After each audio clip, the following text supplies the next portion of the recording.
Mi nombre es Víctor Salgado, y he trabajado en logística y transporte pesado durante los últimos 25 años, cubriendo la ruta nocturna que conecta las zonas industriales del norte con los puertos del Pacífico, un trabajo que requiere disciplina, nervios de acero y una adherencia estricta a los protocolos de seguridad vial.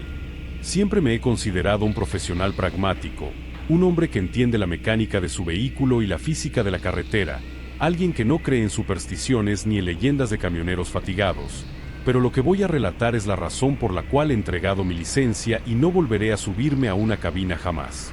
La bitácora de ese martes indicaba un trayecto rutinario, con una carga de acero estructural que debía llegar antes del amanecer, y mi camión, un Kenworth 680, estaba en perfectas condiciones mecánicas, o al menos eso creía hasta que el indicador de combustible cayó en picada de forma inexplicable, desafiando toda lógica de consumo y dejándome varado en un tramo de asfalto muerto donde la señal de radio se convierte en estática pura.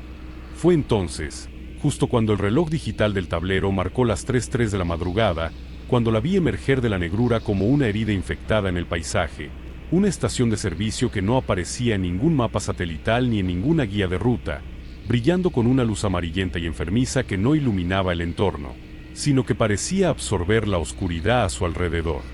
La estructura era antigua, con una arquitectura que recordaba a las gasolineras de mediados del siglo pasado, pero distorsionada, como si alguien hubiera intentado reconstruirla basándose únicamente en una pesadilla febril. Los surtidores eran demasiado altos, con mangueras que colgaban como intestinos negros y flácidos, y el letrero principal, un neón que zumbaba con el sonido de 1000 moscas atrapadas, anunciaba un servicio de 24 horas, aunque la pintura descascarada de las paredes sugería que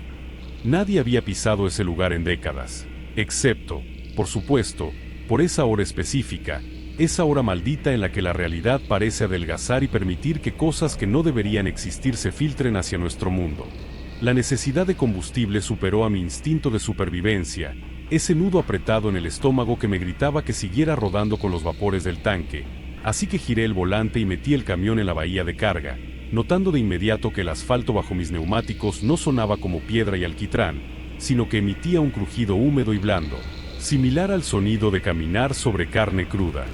Apagué el motor y el silencio que siguió no fue la ausencia de ruido, sino una presión física que me taponó los oídos, un vacío denso donde el viento no soplaba y los grillos no cantaban. Solo quedaba ese zumbido eléctrico, constante y taladrante, que parecía sincronizarse con los latidos acelerados de mi propio corazón.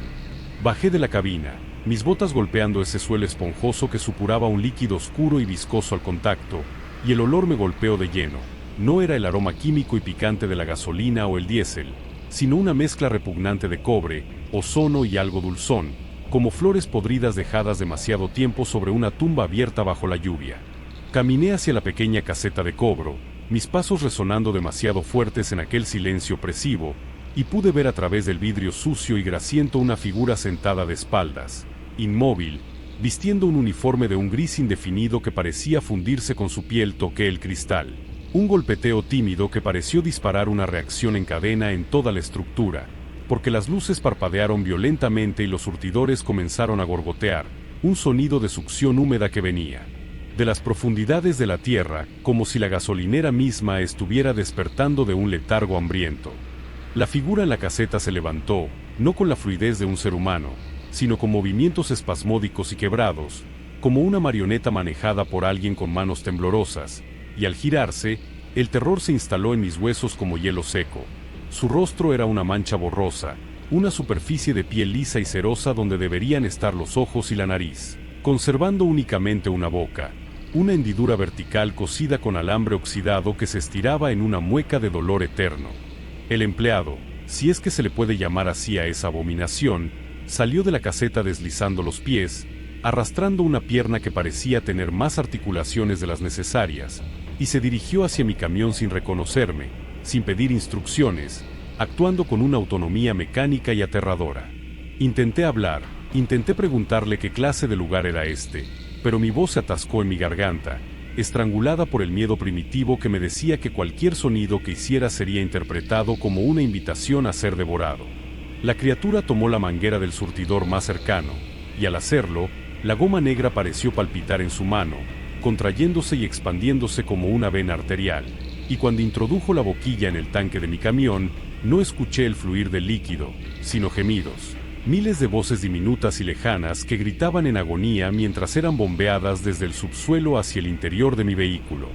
Me quedé paralizado, incapaz de apartar la mirada de esa transfusión impía, observando cómo el contador del surtidor no marcaba litros ni galones, sino que giraba mostrando símbolos arcaicos y retorcidos que me causaban náuseas solo de mirarlos, formas geométricas imposibles que parecían quemar la retina.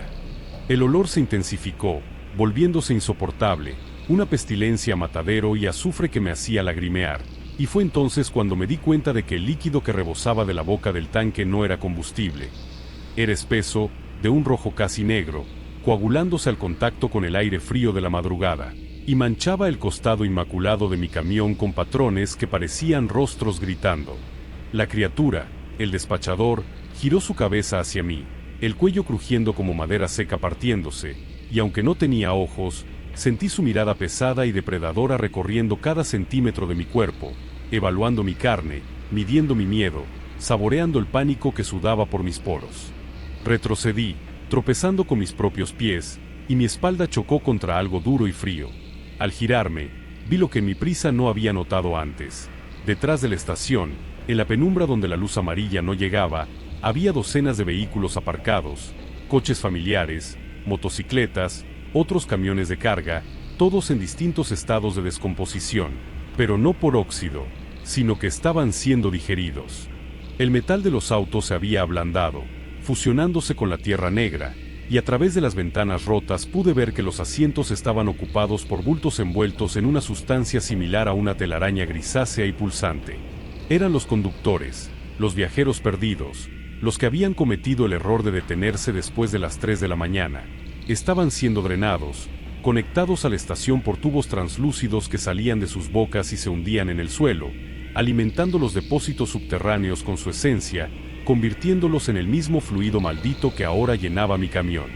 El despachador comenzó a caminar hacia mí, levantando la manguera que goteaba ese icor negro, y la hendidura vertical de su rostro se rasgó, los alambres cediendo ante la presión de una mandíbula que se desencajaba para revelar hileras de agujas traslúcidas en lugar de dientes.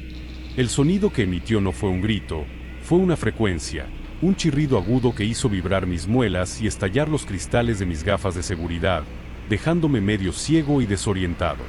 Corrí hacia la cabina, mis manos resbalando sobre el metal manchado de esa sangre sintética, y escuché sus pasos detrás de mí, rápidos, húmedos, como palmadas sobre agua estancada, ganando terreno con una velocidad imposible para su anatomía rota. Me lancé al asiento del conductor, cerré la puerta y giré la llave, rezando a un Dios del que me había olvidado hacía años para que el motor arrancara con ese combustible de pesadilla. El motor rugió, pero no con su sonido habitual de diésel comprimido, sino con un aullido bestial, orgánico, como si hubiera despertado a una bestia dormida bajo el capó. El camión vibró con una violencia que amenazaba con desarmarlo, sacudiéndome hasta los huesos. Pisé el acelerador a fondo y las ruedas giraron sobre la sustancia viscosa del suelo, patinando por un segundo eterno antes de encontrar tracción y lanzarme hacia la carretera. Miré por el espejo retrovisor y vi al despachador parado en el borde de la luz, su cuerpo alargándose, estirándose como chicle, sus brazos convirtiéndose en tentáculos que azotaban el aire, tratando de alcanzarme, mientras la estación entera parecía contraerse y expandirse, respirando, furiosa por haber perdido una presa. Conduje sin detenerme, sin mirar el velocímetro que marcaba números imposibles, sin sentir el volante que ardía bajo mis manos, mientras el camión consumía ese líquido maldito, devorando kilómetros con una potencia sobrenatural que me aterraba más que la propia persecución. Cuando finalmente salió el sol, el motor se apagó de golpe, dejándome varado en el arcén de una autopista concurrida, rodeado de tráfico normal, de gente normal que iba a sus trabajos normales, ajenos al horror que acecha en los pliegues de la noche. Cuando la grúa remolcó mi camión al taller, el mecánico salió pálido, temblando, y me dijo que el tanque de combustible no contenía diésel, sino una masa biológica, tejidos, sangre y hueso molido que había obstruido los inyectores. No le di explicaciones. No le dije que a veces, cuando estoy solo en casa y el reloj marca las 3 de la mañana, puedo escuchar ese zumbido eléctrico en mis oídos, y puedo oler ese aroma dulzón y podrido, y sé, con una certeza absoluta y devastadora, que aunque escapé de la gasolinera esa noche, una parte de mí se quedó allá, conectada a esos tubos, alimentando a la oscuridad, y que tarde o temprano, la carretera vendrá a cobrar el resto de la deuda. Me llamo Roberto Canales, y soy auditor senior de seguridad vial para el Departamento de Infraestructura del Estado, un cargo que he desempeñado con una meticulosidad casi clínica durante más de 2 décadas, dedicando mi vida a la estandarización de la señalética, la reflectividad de los materiales y la geometría de las curvas para garantizar que cada conductor llegue a su destino sin incidentes. Mi mundo se rige por el Manual de Dispositivos de Control de Tráfico Uniforme. Para mí, no hay misterios en la carretera, solo variables de fricción, peralte y visibilidad, o al menos esa era la certeza inquebrantable con la que vivía hasta la inspección de la Ruta Forestal 104, un tramo clausurado que debía ser evaluado para una posible reapertura turística. Inicié el recorrido a las 4 de la tarde, con el sol aún alto y mi grabadora de voz lista para notar cualquier desperfecto en el asfalto o en la vegetación circundante, manteniendo una velocidad constante de 60 km por hora, sintiéndome seguro dentro de la cabina de mi camioneta oficial, rodeado por el olor a pino y la tranquilidad de la ingeniería civil. El primer indicio de que la lógica se estaba desmoronando apareció en el kilómetro 12, justo cuando la sombra de los árboles comenzó a alargarse de manera antinatural sobre el pavimento, y vi una señal de alto que me obligó a frenar, no por la intersección, que era inexistente, sino por la aberración física que presentaba el octágono metálico. La señal no tenía el característico acabado rojo mate de vinilo retroreflectante grado diamante que exige la normativa. En su lugar, la superficie brillaba con una humedad espesa y oscilante, y al acercarme con el vehículo, noté que el color no era uniforme, sino que tenía coágulos más oscuros que se deslizaban lentamente hacia el borde inferior, goteando sobre el poste de soporte galvanizado. Bajé la ventanilla para inspeccionarlo mejor, esperando encontrar una broma de vándalos con pintura de aceite barata, pero el aire que entró en la cabina no traía el olor a disolvente, sino un hedor inconfundible, denso y ferroso, el olor de una carnicería mal ventilada en un día de verano, y al mirar el suelo, vi que el charco que se formaba en la base del poste no era pintura, era sangre, espesa, tibia y dolorosamente real. Decidí no bajarme del vehículo, una decisión instintiva que contradecía mis protocolos de inspección física, y aceleré, tratando de racionalizar lo que había visto como el resultado de algún animal grande que se hubiera estrellado contra el letrero, aunque la uniformidad del rojo sobre la señal sugería una aplicación deliberada y macabra.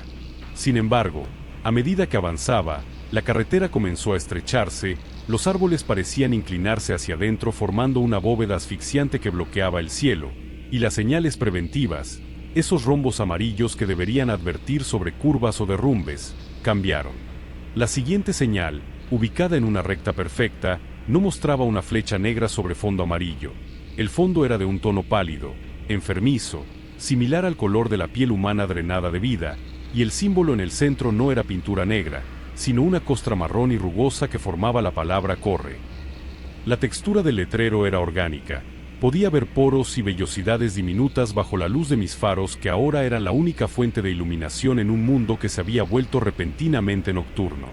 La vibración del volante cambió. El asfalto bajo las ruedas ya no se sentía como concreto rígido, sino como si estuviera conduciendo sobre una lengua gigantesca y muscular que se contraía con cada metro que avanzaba, y el sonido de los neumáticos se transformó en un chapoteo húmedo y pegajoso. Mi mente profesional intentaba buscar explicaciones, fallas en la suspensión, alucinaciones por fatiga, pero la realidad era ineludible cuando llegué a un pórtico de señalización elevado, de esos que cruzan toda la autopista para indicar destinos importantes. Las letras, enormes y grotescas, no estaban remachadas sobre el metal verde. Estaban formadas por tendones y músculos crudos, fibras rojas y brillantes que se retorcían como gusanos vivos clavados sobre la estructura, goteando fluidos que golpeaban mi parabrisas con un sonido pesado y sordo. Plop, plop, plop. El mensaje no indicaba una ciudad o una salida. Las letras carnosas y pulsantes deletreaban mi nombre completo. Roberto Canales. Inicio de la autopsia. El pánico se apoderó de mis extremidades, convirtiendo mis manos en garras rígidas sobre el volante, y pisé el acelerador a fondo buscando huir, pero la carretera parecía estirarse, burlándose de la física, y las señales de tránsito se volvieron más frecuentes, apareciendo cada 10 metros, cada una más atroz que la anterior. Ya no eran láminas de metal, eran trozos de anatomía estirados en marcos de hueso, pieles curtidas con tatuajes recientes que supuraban suero. Una señal de límite de velocidad no marcaba un número, sino que mostraba un corazón humano real, clavado en el centro, latiendo espasmódicamente, arrojando chorros de sangre arterial cada vez que pasaba junto a él, salpicando el costado de mi camioneta que ya estaba bañada en rojo. El camino me guiaba, no hacia una salida, sino hacia el interior de un organismo colosal. Las líneas divisorias del carril central dejaron de ser pintura blanca reflectiva y se convirtieron en hileras de dientes molares, incrustados en el suelo blando, que trituraban la goma de mis neumáticos con un crujido de calcio rompiéndose bajo la presión. Intenté girar en U, una maniobra desesperada para regresar por donde había venido, pero al mirar por el retrovisor, la carretera había desaparecido. Detrás de mí solo había una pared sólida de carne cicatrizada, un esfínter gigante que se había cerrado para impedirme el retroceso. Estaba siendo digerido por la infraestructura misma, y las señales eran las enzimas que dirigían el proceso. Una señal informativa azul, que normalmente indicaría servicios de descanso o comida, se alzaba a unos metros, pero el pictograma de los cubiertos y la cama había sido reemplazado por diagramas quirúrgicos, instrucciones precisas y obscenas sobre cómo desmantelar un cuerpo humano, dibujadas con bilis y sangre negra. Desolla a la derecha. Eviscera en 100 metros. Separa la carne del hueso ahora. Mi propia piel comenzó a picar, una sensación de ardor debajo de la epidermis, como si mi cuerpo estuviera respondiendo a las órdenes escritas en esos carteles malditos, obedeciendo a la autoridad de la vía. El motor de la camioneta empezó a fallar, ahogándose, y al mirar el indicador de temperatura, vi que la aguja se había doblado hacia atrás, y del capó no salía humo, sino un vapor rosado con olor a médula ósea quemada. El vehículo se detuvo suavemente, no por falta de inercia, sino porque el asfalto blando se había elevado alrededor de las llantas, tragándoselas, inmovilizándome en medio de ese corredor de pesadilla. Frente a mí, iluminada por los faros parpadeantes que morían lentamente, se erguía la última señal, una estructura monumental que bloqueaba todo el horizonte. No estaba hecha de piel ni de músculo, sino de ojos, miles y miles de ojos humanos, azules, verdes, marrones, todos inyectados en sangre, parpadeando al unísono, incrustados en una masa gelatinosa que vibraba con un zumbido bajo y constante. En el centro de esa pared de miradas, escrito con venas varicosas que palpitaban con un ritmo enfermizo, había una última instrucción, una orden final que resonó dentro de mi cráneo no como un sonido, sino como una violación de mi voluntad. La puerta de mi camioneta se abrió sola, los mecanismos de cierre cediendo ante una fuerza invisible, y el cinturón de seguridad se soltó, retrayéndose como una serpiente asustada. Me vi obligado a bajar, mis botas hundiéndose en el pavimento que ahora era tejido vivo, caliente y húmedo, que se cerraba alrededor de mis tobillos como bocas desdentadas. Caminé hacia la señal de los 1000 ojos, llorando, gritando sin voz, mientras mis manos, actuando por cuenta propia, buscaban en mi bolsillo el bolígrafo de inspección, ese instrumento de metal frío con el que había firmado tantos informes. Al llegar a la base de la señal, entendí mi propósito, entendí por qué la ruta estaba cerrada y por qué nunca se reabriría. La superficie palpitante esperaba, un lienzo en blanco en la esquina inferior derecha, un espacio vacío entre la masa de ojos y carne. Levanté el bolígrafo, pero no para escribir con tinta. La señal exigía mi fluido, mi esencia, mi contribución a esta cartografía del dolor.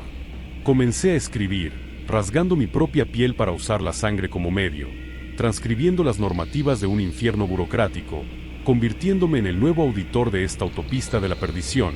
sabiendo que el próximo conductor que pasara por aquí no leería una advertencia genérica, sino que leería mi agonía, eternamente fresca, eternamente húmeda, escrita con la tinta de mi propia vida sobre el lienzo de la carretera eterna.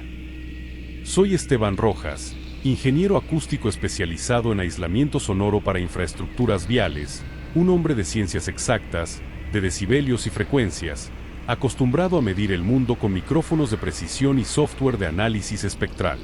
Durante 15 años he recorrido las carreteras más inhóspitas evaluando el impacto sonoro de autopistas y túneles, buscando esa perfección técnica donde el ruido de los neumáticos se disipa sin perturbar la fauna local ni a los residentes cercanos, Un trabajo que exige una racionalidad fría y una confianza absoluta en la física de los materiales. Mi equipo es de última generación, mi vehículo una unidad móvil blindada contra interferencias externas, y mi mente, hasta hace 3 noches, era un archivo ordenado de datos y normativas. Sin embargo, todo mi conocimiento sobre la propagación del sonido y la mecánica automotriz se desintegró en el instante en que crucé el umbral del túnel de la Herradura, una estructura de 2 kilómetros excavada en la roca viva de la cordillera, conocida por los lugareños no por su arquitectura, sino por la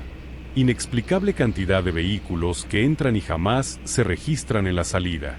La amenaza no se presentó con un estruendo, sino con una sustracción violenta de la energía cinética. Apenas el morro de mi camioneta cruzó la línea de sombra que marcaba la entrada del túnel, el motor no simplemente se apagó, sino que murió con una finalidad aterradora, como si las leyes de la combustión interna hubieran sido derogadas súbitamente dentro de ese tubo de hormigón.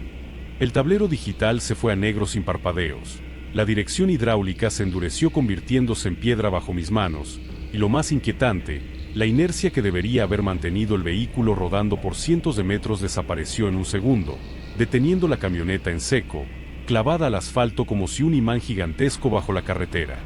me hubiera anclado. El silencio que siguió no fue la ausencia de ruido, sino una presión atmosférica aplastante, una densidad que taponó mis oídos y me hizo sentir que estaba en el fondo del océano, mientras las luces de sodio del techo, que deberían haber emitido ese zumbido eléctrico reconfortante, estaban muertas, dejando el túnel sumido en una penumbra grisácea y polvorienta que no provenía de ninguna fuente visible.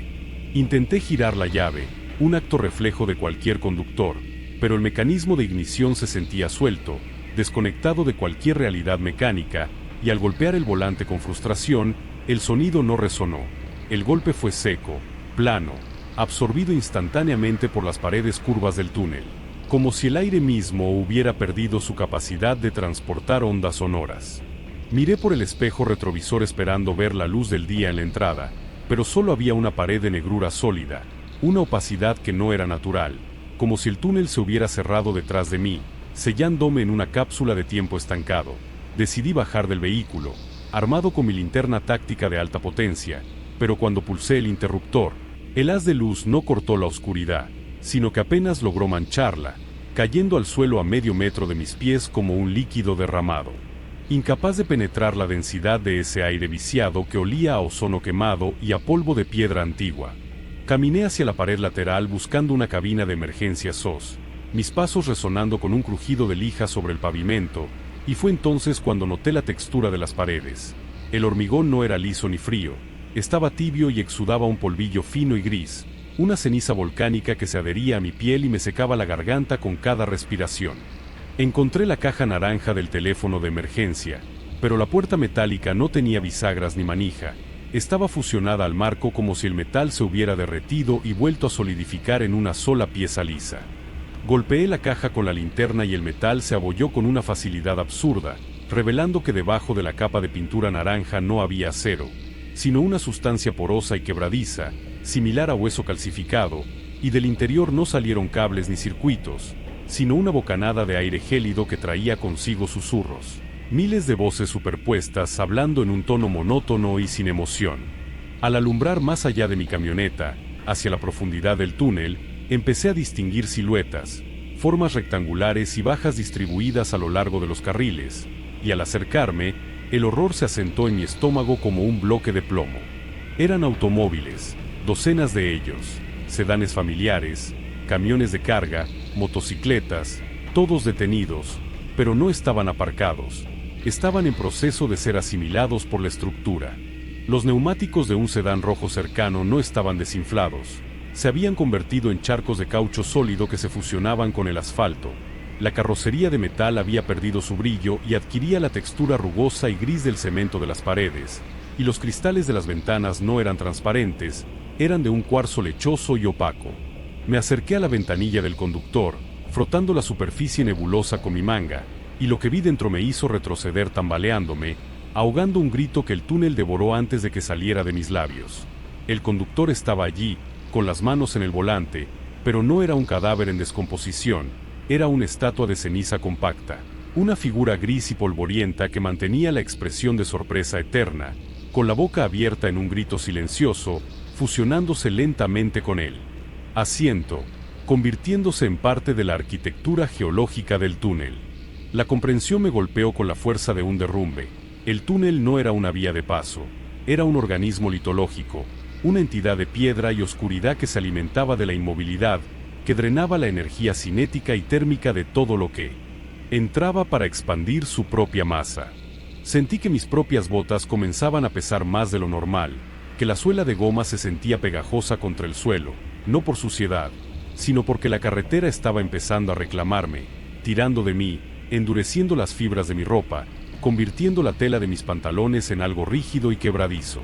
El aire se volvió más denso, cargado de partículas de esa ceniza que ahora entendía que eran los restos pulverizados de otros viajeros, y escuché un sonido profundo, un rechinar tectónico que venía de las paredes y del techo, como si millones de toneladas de rocas se estuvieran contrayendo, estrechando el diámetro del túnel milímetro a milímetro, preparándose para triturarme y añadirme a su colección de fósiles modernos.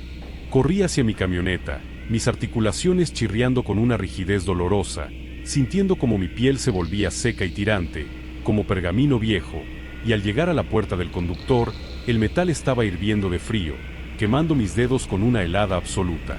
Me lancé al interior, cerrando la puerta que sonó como una losa de tumba cayendo, y miré mis manos. Las puntas de mis dedos estaban grises, perdiendo color, la uña del dedo índice se quebró como tiza al tocar el tablero.